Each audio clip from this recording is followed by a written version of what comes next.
Conta um Conto apresenta de William Shakespeare, Romeu e Julieta. Adaptação: Charles e Mary Lamb. Tradução: Mário Quintana. Voz e interpretação: Marcelo Fávaro.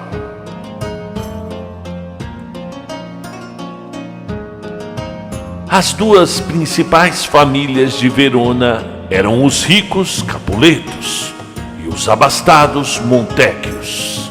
Havia entre ambas uma velha pendência, a qual chegara a ponto de criar uma mortal inimizade, que se estendia aos mais remotos parentes e a todos seus dependentes e servidores, de modo que um criado da casa de Montaigne não podia encontrar um criado da casa de Capuleto, nem um Capuleto encontrar por acaso com um Montaigne, sem que houvesse uma violenta troca de palavras e até derramamento de sangue.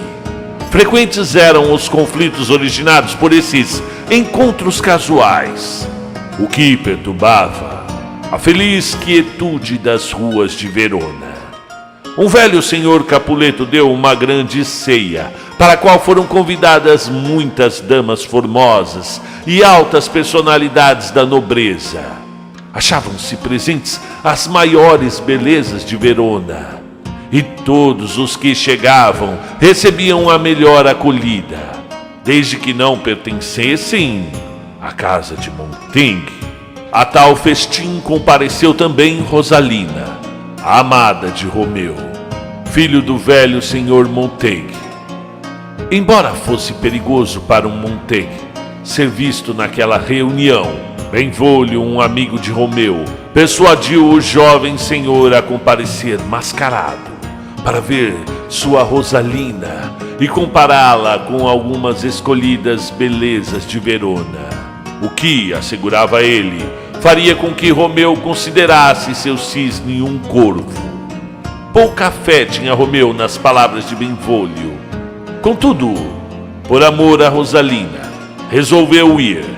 Romeu era um sincero apaixonado, não dormia por amor e fugia do convívio com outras pessoas, para ficar só, pensando em Rosalina, que o desdenhava e não lhe correspondia com a mínima mostra de cortesia ou afeto. Mostrando-lhe outras damas, Benvolio pretendia curar o amigo daquele amor. E mascarados compareceram ao festim dos Capuletos o jovem Romeu, Benvolio e o seu amigo Mercúcio. O velho Capuleto deu-lhes boas-vindas, dizendo que as damas que não tivessem calos podiam dançar com eles. E de bom humor e muito divertido, o velho contou que, quando jovem, também usara máscaras e segredara histórias ao ouvido de formosas damas.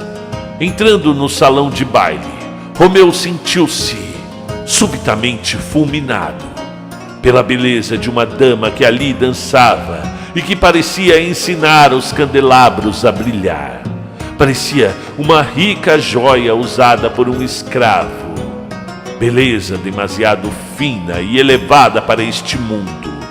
Lembrava uma pomba branca no meio dos corvos, dizia ele, referindo-se ao modo como sua beleza e encantos fulguravam acima das jovens companheiras.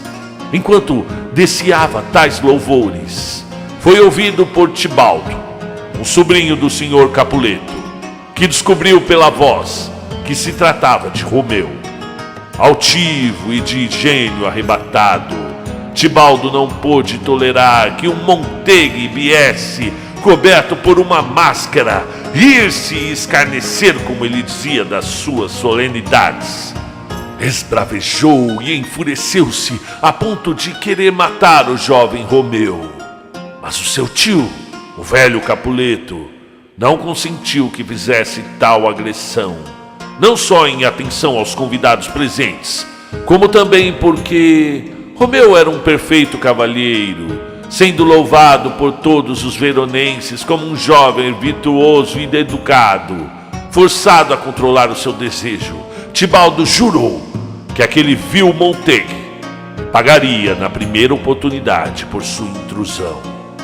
Terminada a dança, Romeu espreitou o lugar para onde se dirigia a dama e, protegido pela máscara, que podia em parte desculpar-lhe a liberdade, atreveu-se, da mais gentil maneira, a tomar-lhe a mão, a qual chamou de relicário, sendo ele um peregrino. E se acaso o peregrino houvesse profanado o relicário, tocando-o, estava disposto a beijá-lo para se redimir da culpa. Bom peregrino, respondeu a dama, vossa devoção é demasiado delicada e cortês. Os santos têm mãos que os peregrinos podem tocar, mas não beijar. E não tem lábios os santos e os peregrinos também, retrucou Romeu. Sim, lábios que devem ser usados para a prece. Oh, então, minha santa, ouve a minha prece e atendei-a, para que eu não me desespere.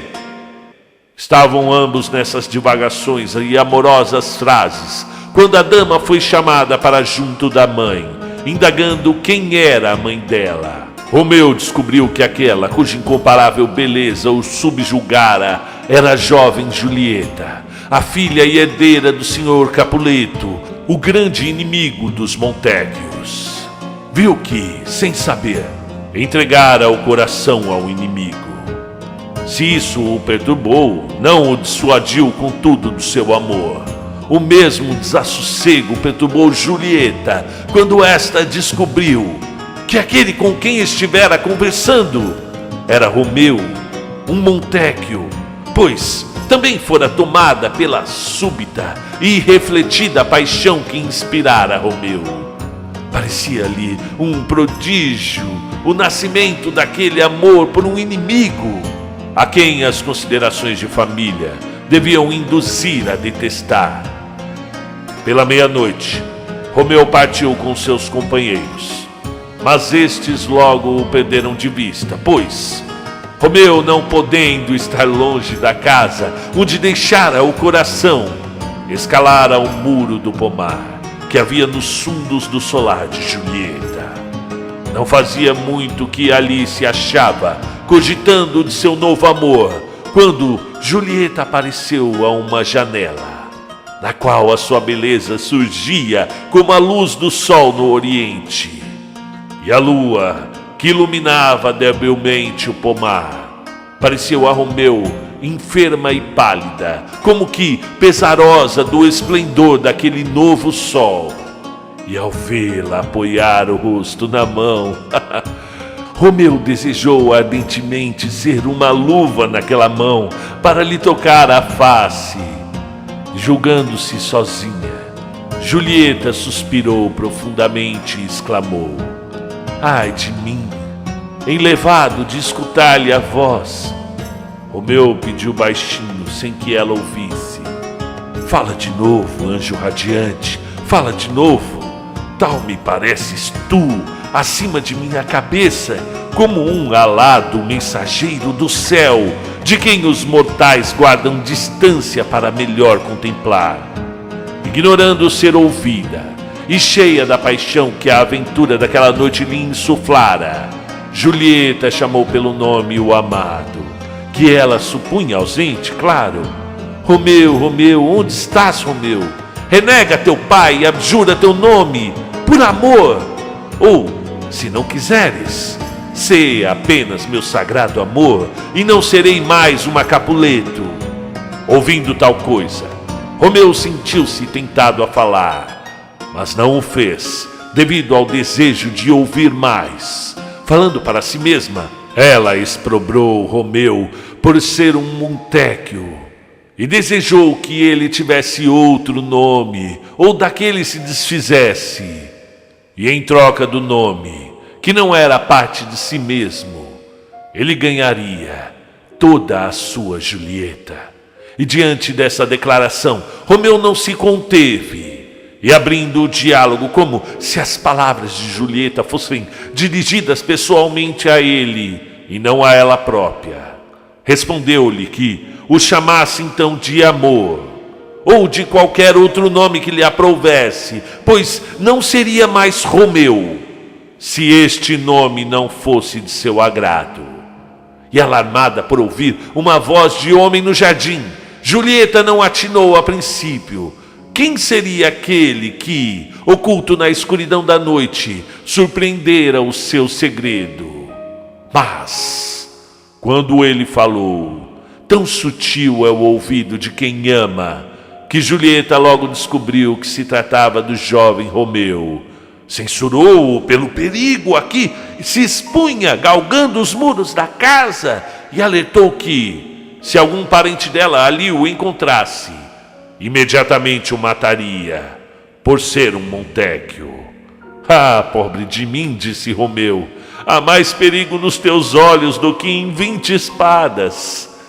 Basta que me olhes com carinho, Julieta, e me sentirei escudado contra qualquer vingança. Antes morrer pelas espadas deles do que prolongar esta triste vida sem teu amor. E como chegaste aqui? Por indicação de quem? Foi o amor que me guiou. Se estiveres tão longe de mim quanto uma longínqua praia banhada pelo mar mais remoto, ainda assim eu me aventuraria a encontrar o teu porto. E um rubor coloriu as faces de Julieta, e embora Romeu não o notasse devido à noite, quando ela lembrou a revelação que, sem querer, fizera de seu amor, bem gostaria de se desdizer, mas era impossível. Quisera manter o seu amado à distância, pois é costume das mulheres recatadas fingirem rispidez e desprezo, fazendo recusas aos seus pretendentes e simulando a indiferença, para que os namorados não as julguem demasiado levianas ou fáceis de conquistar. Por mais que amem, sabem que a dificuldade da posse encarece o valor do objeto. E, no entanto, Romeu ouvira dos teus lábios, quando ela nem sonhava com sua proximidade, uma completa confissão de amor e, assim, com uma franqueza que só o inédito da situação permitia, ela confirmou a verdade do que Romeu ouvira, tratando-o por belo Montecchio, pois o amor pode adoçar um nome amargo. Pediu-lhe que não atribuísse sua falsa rendição à leviandade ou à alma indigna. A culpa, se culpa havia, cabia antes à noite, que tão estranhamente pusera a descoberto os seus pensamentos.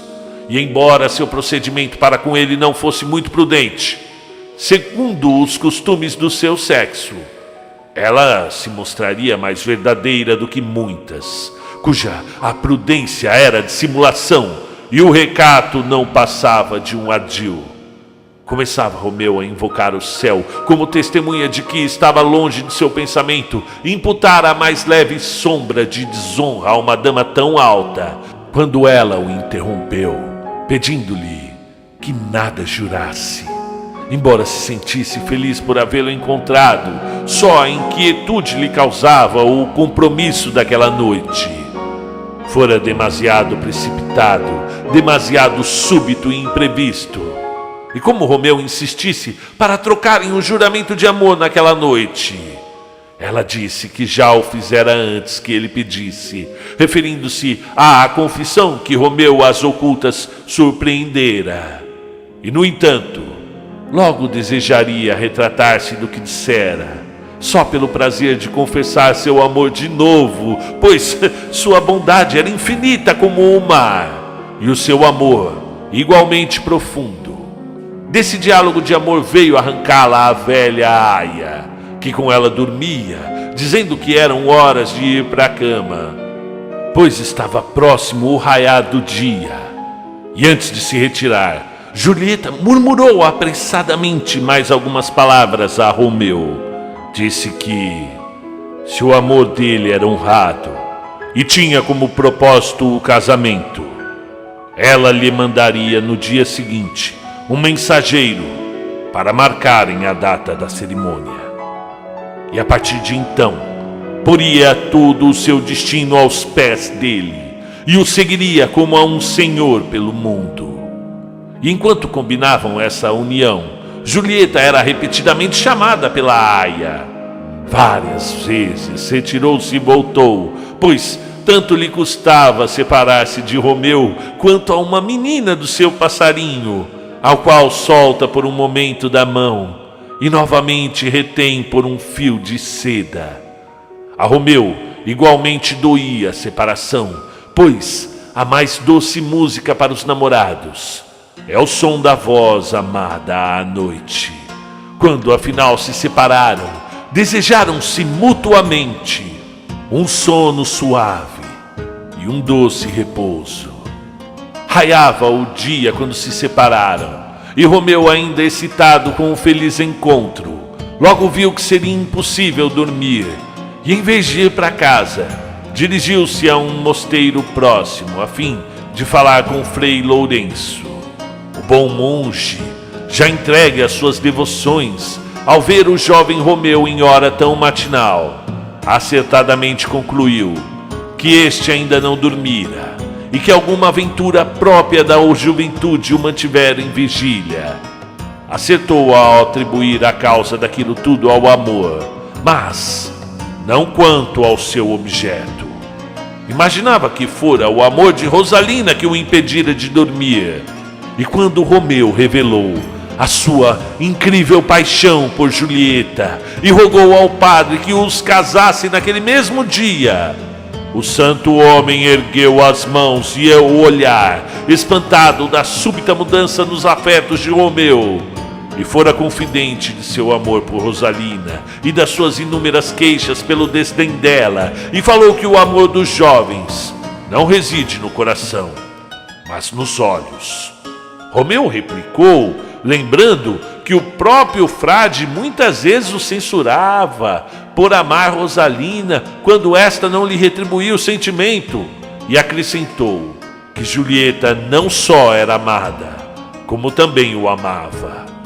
E, de certo modo, o frade concordou com as suas razões e refletiu que uma aliança entre Julieta e Romeu poderia pôr um feliz termo à velha rixa entre os Capuletos e Montecchios, coisa que ninguém mais do que ele lamentava, por ser amigo de ambas as famílias, tendo até muitas vezes tentado reconciliá-las sem efeito, em parte movido pela política, em parte por amizade ao jovem Romeu, a quem nada sabia negar. O velho monge consentiu em efetuar o casamento de ambos. Romeu agora era deveras feliz, e Julieta, que soube do seu intento pelo mensageiro que enviara, e compareceu logo cedo à cela de Frei Lourenço, onde as suas mãos foram unidas em matrimônio. O bom monge rogou ao céu que abençoas se aquele ato e que a união do jovem Montecchio com a jovem Capuleto enterrasse a velha contenda entre as duas famílias. E fim da cerimônia, Julieta apressou-se em ir para casa, onde esperou impaciente a chegada da noite. Romeu prometera ir ter com ela no mesmo lugar onde haviam se encontrado na noite anterior. E as horas lhe pareciam aborrecidas, como a véspera de uma grande festa parece interminável a uma criança impaciente que vai estrear um vestuário novo e só de manhã poderá vesti-lo. E por volta do meio-dia, Benvolio e Mercúcio, amigos de Romeu, passeavam pelas ruas de Verona, quando depararam com um grupo dos Capuletos, tendo o impetuoso Tibaldo à frente, e mesmo arrebatado Tibaldo, que quisera bater-se com Romeu na festa do velho Capuleto. E ao ver Mercúcio, acusou-o violentamente de se associar a Romeu, um Montecchio, de sangue tão exaltado quanto o outro. Mercúcio replicou à altura, e apesar das tentativas de Benvolio de abrandar a fúria de ambos, travou-se uma violenta disputa, e como Romeu passava por ali, rixento Tibaldo deixou Mercúcio e dirigiu-se a ele, chamando-o de vilão. E entre todos os homens, aquele com quem menos Romeu desejava brigar era precisamente Tibaldo, por ser um parente de Julieta e muito estimado por ela.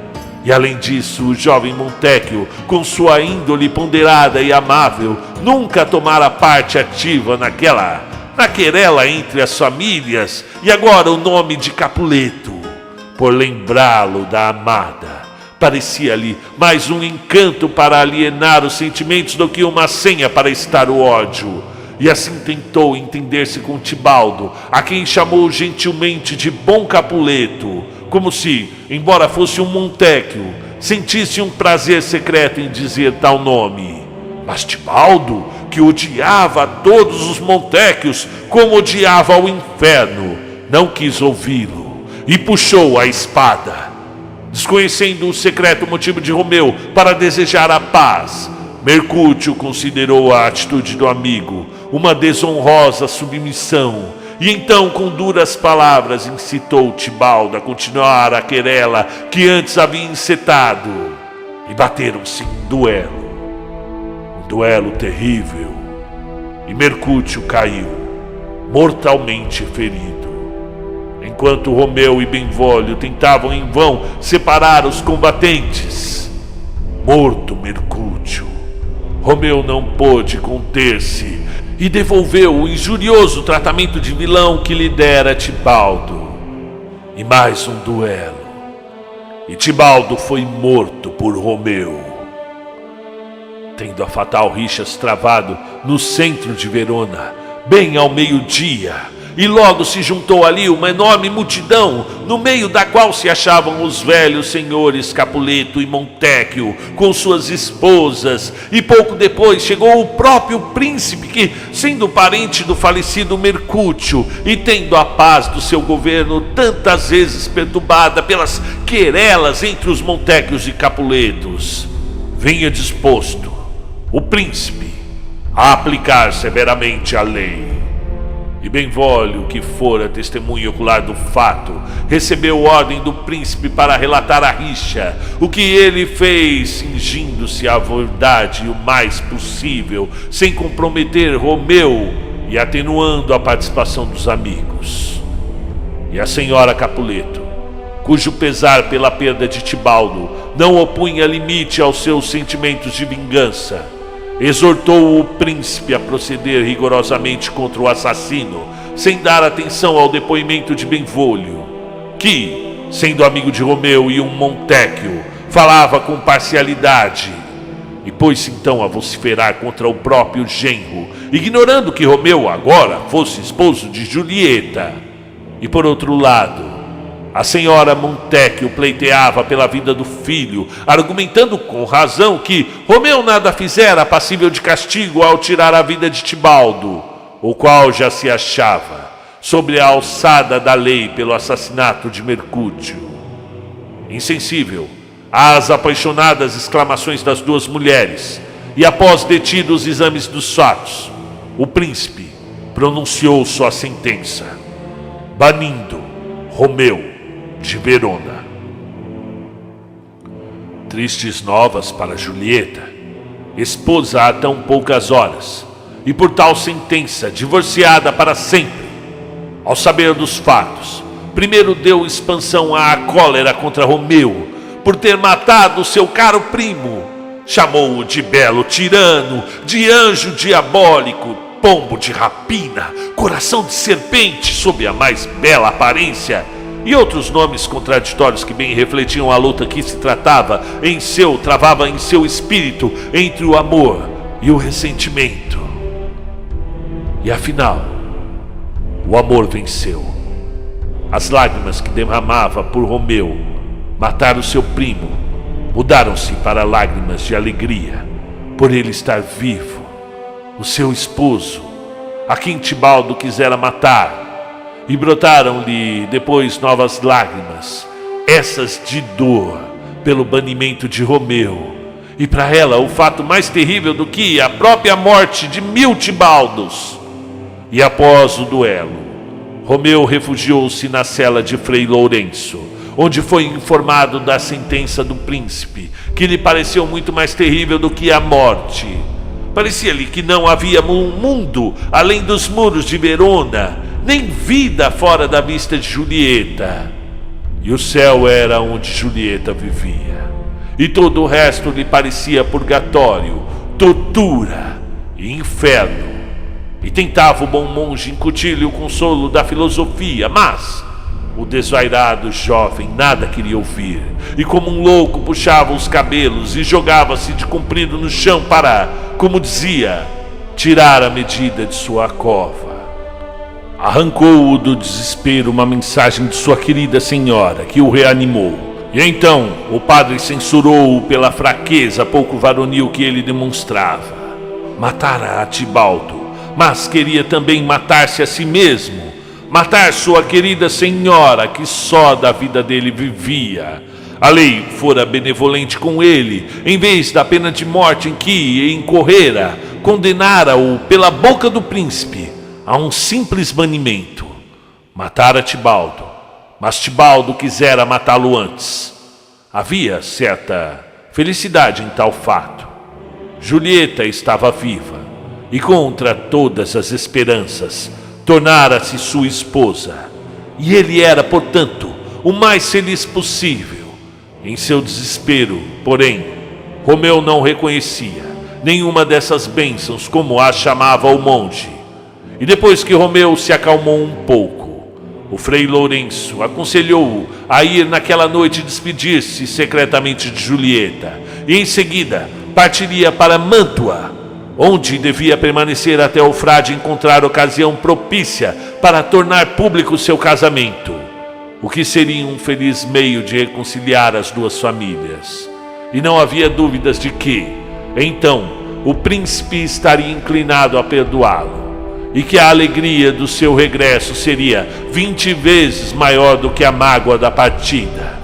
Convencido pelos sensatos conselhos do frade, Romeu foi encontrar sua amada, na intenção de passar com ela a noite e partir ao romper do dia, sozinho para Mântua, onde aguardaria as cartas do padre, informando-o do estado de coisas em Verona. E Romeu ficou a noite inteira com sua querida esposa, e do pomar em que ouvira sua confissão de amor na véspera, subiu furtivamente ao quarto dela. E foi uma noite de arrebatamento e alegria.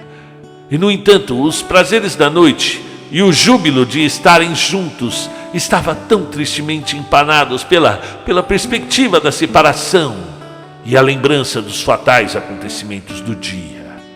E a maldita aurora pareceu despontar demasiado cedo, quando Julieta ouviu o matinal canto da cotovia e quis persuadir a si mesma de que era o rouxinol, um pássaro noturno. Mas era bem verdade que se tratava da cotovia, e nunca seu canto pareceu tão dissonante e desagradável, e as primeiras raias do dia indicavam que era tempo de se separarem. E Romeu despediu-se, com o coração pesado, e prometeu escrever de Mântua a cada hora do dia. E quando ele desceu pela janela do quarto, parando um último instante no pomar, pareceu, aos angustiados olhos de Julieta, ver um morto no fundo do túmulo. E por mais que lhe custasse, porém, Romeu era obrigado a partir depressa, e ser encontrado naquele dia dentro dos muros de Verona significaria a morte para ele. E foi o começo da tragédia desses malfadados amantes. Não fazia muito que Romeu partira, quando o velho Capuleto propôs um casamento para Julieta. O marido que o pai lhe escolhera, e que nem sonhava que fosse já ela casada, era o conde de Paris, o elegante, jovem e nobre cavalheiro, em nada indigno de Julieta, se esta nunca tivesse visto a Romeu. A aterrorizada Julieta ficou na maior confusão com a proposta do pai, e alegou ser ainda muito jovem para casar. Invocou a recente morte de Tibaldo, que lhe deixara o espírito conturbado e incapaz de mostrar semblante alegre a um marido.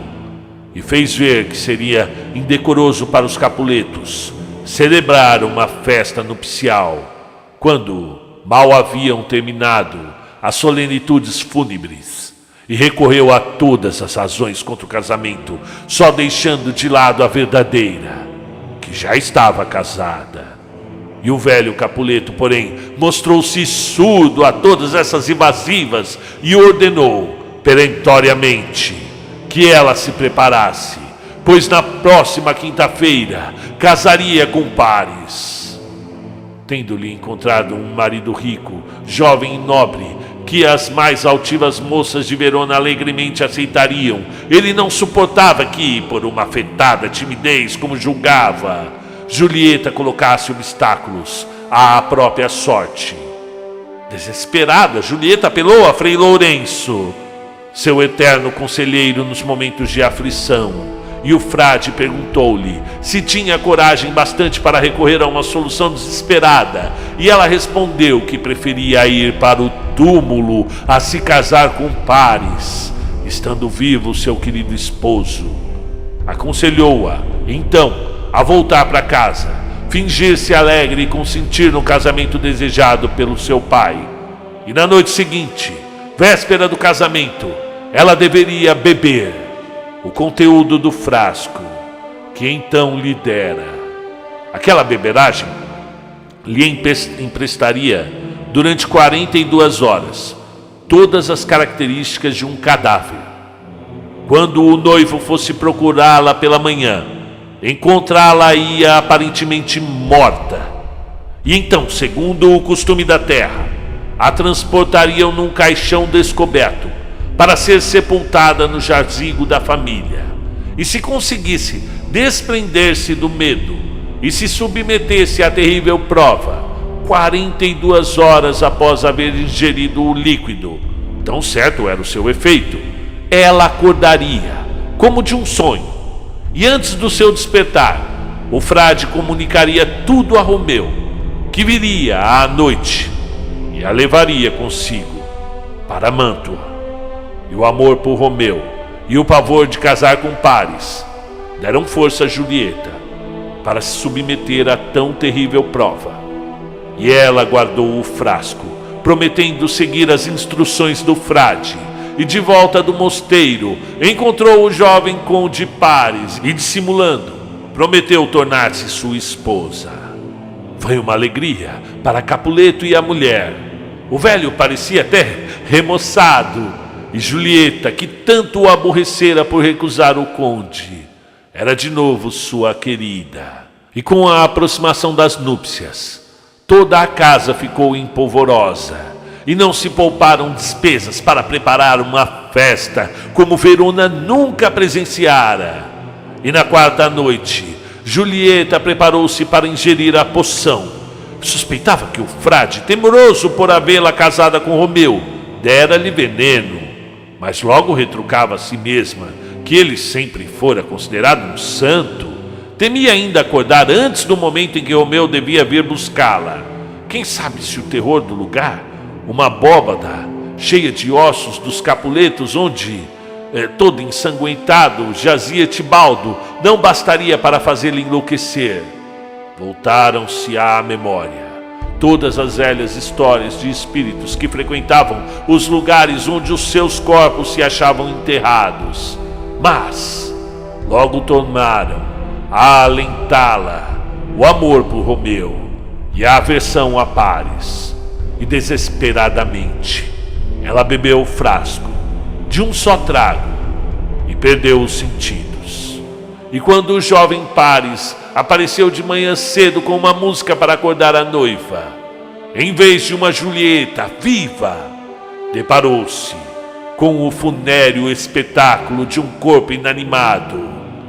Que morte para suas esperanças! Que confusão se armou então pela casa!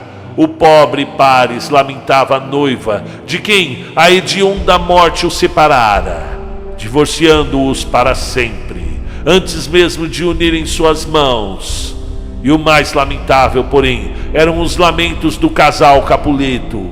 Possuíam apenas aquela amada filha para alegrá-los e consolá-los, e haviam arrebatada dos seus olhos, exatamente no instante em que se rejubilavam pelo vantajoso casamento que ela ia contrair.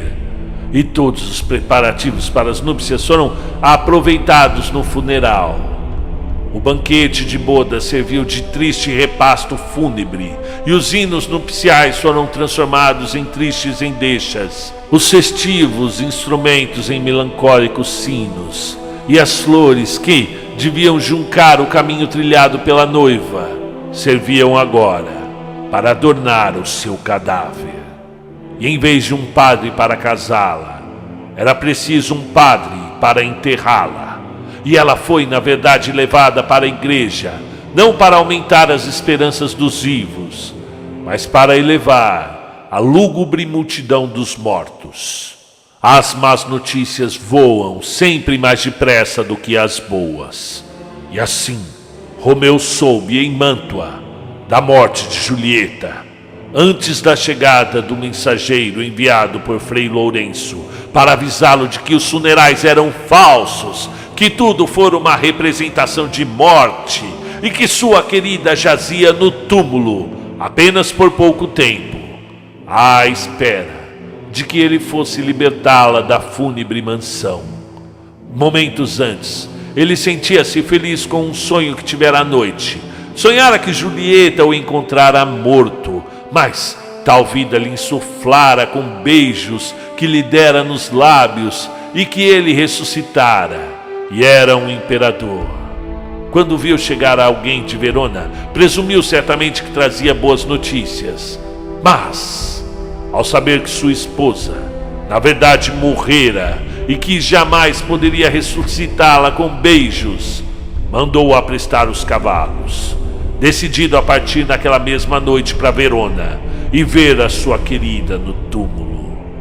E, como o mal se insinua facilmente nos corações desesperados, lembrou-se de um pobre boticário, cujo estabelecimento em Mântua passara ultimamente, e pelo miserável aspecto do homem, que parecia morrer de fome, e a pobreza de sua casa, cheia de caixas vazias alinhadas em sujas prateleiras e outros sinais de extrema penúria, dissera então consigo mesmo, como se tivesse um pressentimento do fim que levaria a sua angustiada vida: se alguém precisasse de veneno, que pelas leis de Mântua é proibido vender sob pena de morte, aqui está um pobre diabo que se arriscaria a vendê-lo. Lembrando disso, Romeu foi ter com o boticário e ofereceu-lhe uma quantia a que sua pobreza não pudesse resistir. E após alguns escrúpulos, o homem vendeu-lhe um veneno, dizendo que, ainda que Romeu fosse tão forte quanto 20 homens, logo tombaria, morto, ao ingeri-lo. E de posse da droga fatal, partiu para Verona, a fim de ver sua querida no túmulo e, depois de se saciar com essa visão, tomar o veneno e morrer ao seu lado. E alcançou Verona à meia-noite e dirigiu-se ao cemitério, no meio do qual se erguia o antigo túmulo dos Capuletos, e munira-se de lanterna, pá e alavanca. Achava-se empenhado em arrombar o monumento, quando foi interrompido por uma voz, que, o chamando de vil Montecchio, ordenou-lhe que desistisse de seu intento criminoso. Era o jovem Conde Paris, que fora, àquela hora insólita, levar flores para Julieta e chorar aquela que iria ser a sua esposa.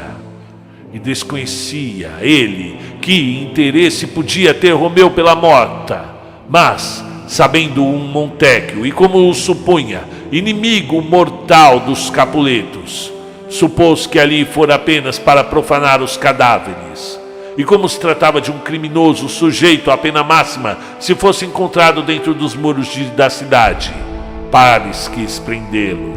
E Romeu insistiu com Paris para que o largasse e pediu-lhe, invocando o destino de Tibaldo, que ali jazia morto, que não provocasse sua cólera e não lhe acarretasse mais um pecado, obrigando-o a matá-lo.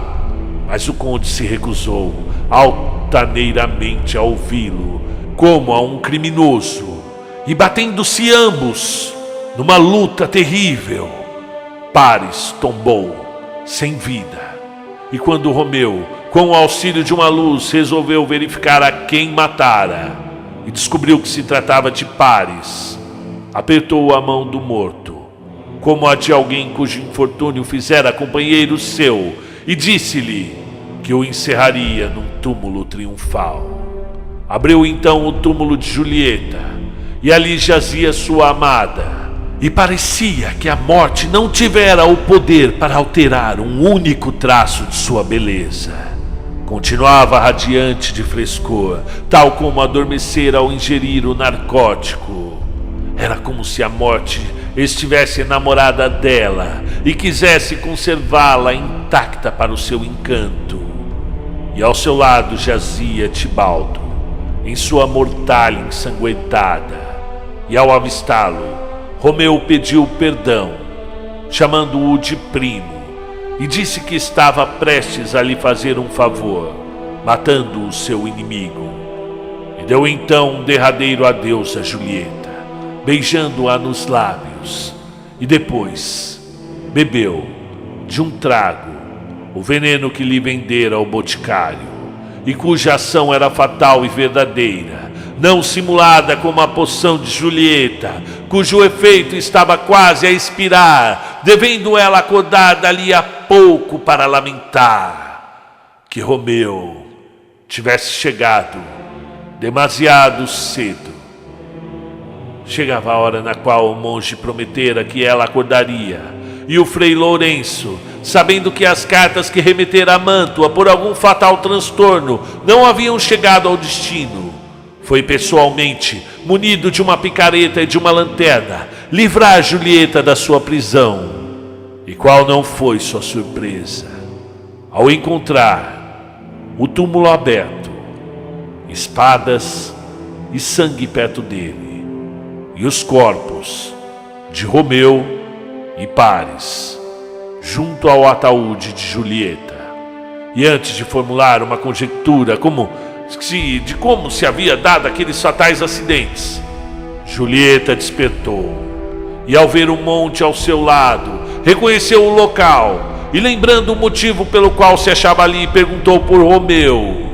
E ouvindo barulho lá fora, o frade pediu-lhe que saísse, pois um poder superior frustrara os seus planos. E assustado com o rumor de gente que se aproximava, ele fugiu. E quando viu o frasco encerrado nas mãos do amado, a Julieta compreendeu que aquele veneno fora a causa de sua morte, e teria bebido o resto se algum tivesse ficado. E então beijou os lábios, ainda quentes, de Romeu, para ver se algum veneno ainda permanecia neles. E depois, sentindo cada vez mais próximo o rumor da multidão que se aproximava, tirou rapidamente um punhal que trazia consigo e cravou-o no peito, tombando morta ao lado de Romeu. E a essa altura, a multidão já chegava ao local. Um pajem do conde Paris, que testemunhara a luta entre o seu amo e Romeu, dera o alarme, que se espalhou rapidamente entre o povo de Verona, que subia e descia as ruas agitado, e o vozerio e os gritos arrancaram do leito Montecchio, Capuleto e o príncipe, e os três dirigiram-se para o cemitério. E nesse meio tempo, o padre foi preso por alguns populares. Surpreendido na volta do cemitério, a tremer, suspirar e chorar de maneira suspeita. E em meio à multidão aglomerada junto ao jazigo dos Capuletos, o príncipe ordenou ao frade que relatasse o que sabia acerca daqueles estranhos e tristes acontecimentos. E então, na presença dos velhos senhores Montecchio e Capuleto, Frei Lourenço narrou fielmente a história do fatal amor dos seus filhos, que a parte que desempenhara na efetivação do casamento, esperançoso de que aquela união pusesse fim às longas querelas entre as duas famílias, de modo que Romeu, ali jacente, era esposo de Julieta, e Julieta, ali jacente, era esposa de Romeu. Mas antes que encontrasse um ensejo para divulgar tal segredo, fora projetado um outro casamento para Julieta. E ela, para evitar o crime de um segundo matrimônio, ingerira o narcótico como ele aconselhara. E quando então todos a julgaram mortas, Entremente escrevera a Romeu para buscá-la quando cessasse a ação do narcótico, mas o seu recado não chegara ao destinatário. E nada mais sabia do resto da história, nem como, ao vir para libertar Julieta, encontrara Romeu e Paris mortos no local. E a narrativa foi concluída pelo pajem, que vira Paris e Romeu baterem-se, e pelo seu criado que viera com Romeu de Verona, a quem o amo confiara cartas a serem entregas ao seu pai após a sua morte. E nessas cartas ele confirmava o depoimento do frade, confessando o casamento com Julieta e implorando o perdão dos pais, confessando a aquisição do veneno e o seu propósito de morrer ao lado de Julieta. Bem, todas essas circunstâncias absolveram o frade de qualquer conivência daquela série de mortes, imprevista consequência dos seus ardilosos planos.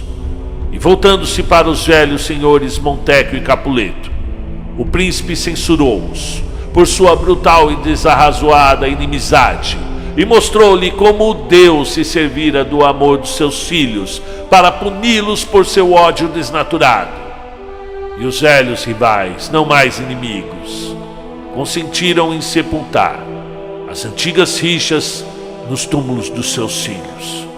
Capuleto pediu a Montecchio que lhe estendesse a mão, chamando-o pelo nome de irmão, como se considerasse unidas as duas famílias pelo casamento da jovem Capuleto com o jovem Montecchio, e disse que a mão de Montecchio, em sinal de reconciliação, era tudo o que ele pedia para a dote de sua filha. Mas Montecchio disse que daria mais, pois mandaria erigir uma estátua de ouro puro, para que, enquanto Verona existisse, nenhum monumento fosse tão apreciado por seu valor, pela sua arte, como a estátua da fiel e delicada Julieta. E Capuleto, por sua vez, afirmou que erigiria outra estátua, a Romeu.